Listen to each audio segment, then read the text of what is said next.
The Logitech b100 is a name that no one probably have heard about it because it is considered to be more like an office mouse more than a gaming mouse. But let me ask you this: what is the difference between a gaming mouse and an office mouse? The side button, better sensor, and RGB, and some mouse are lighter than the other. But the thing is, do you really need those? So let's talk about the side button first. I don't really need those besides using the side button for browsing, and I don't really use them for anything else like macro and all that stuff. The scroll wheel isn't really satisfying to use, but I don't really use them that often, so I can live with it. The click sound is terrible. It is quite loud and have that mechanical noise to it that I don't really like, and I also prefer the less noise. Of course, this is an office mouse, so the switches isn't really the strong point. But the upside of this mouse is the weight. It is around 60 gram, while my previous gaming mouse, the G102 Lightspeed, was around 80 gram. I've been wanting to buy a wire gaming mouse like the SteelSeries Prime because my main mouse is the SteelSeries Rival 3 wireless, which weigh around 100 gram with the battery included. Do not buy that mouse. I'm sorry, SteelSeries, but I cannot get my hand on the SteelSeries Prime yet, so I settle for the cheapest mouse there are, which is the Logitech 100. And I only choose it because of its lightweight feature, because I want to try out what how it feels to have a lightweight mouse around 70 gram like the Logitech G Pro, and I ain't rich enough for that mouse to see how it feels. But this mouse is just basically for my research. One thing is that I don't have my gaming computer right now, and I only have my laptop with me for the video editing and casual gaming, so I don't have that capability to play competitive game, and which is why I say that this is the mouse for casual gamer. Well, first of all, it is cheap, so you can upgrade to a better mouse when you want to play competitive game. The mouse that I have now is a good example of this.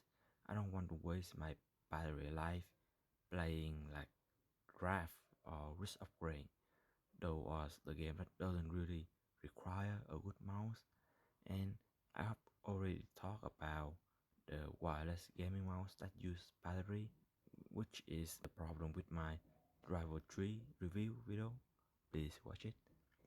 And so far, the money that I spent on battery for the Driver 3 for the last 2 months is enough to buy this mouse, which is why I buy this mouse so I don't have to waste my money to buy more battery, because I only use my Driver 3 for 2 hours of gaming, and the other is basically for video editing.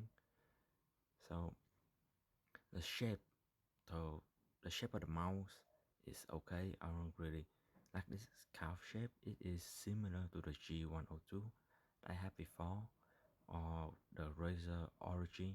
The sensor will have noticeable lag, so competitive game is definitely not for this mouse. However, the only game that I find that have input lag, or the only way that I find it have a noticeable input lag, is when I move the mouse extremely fast. So when I usually flicking the mouse, I always have this noticeable lag. But however, when I play Escape from Tarkov, which still require those small flick, but I do notice that it is less noticeable than for when I play CSGO and AimLab. But I have no problem when playing League of Legends for some reason, or any other single player game should not be a problem unless it is a fast paced shooting game. However, in Risk of Rain I do not really notice that input lag either, so I guess it depends on which game. So you might wondering, just why not buy a real wire gaming mouse? Well, wire gaming mouse is really good when they are really expensive. There's no doubt about it.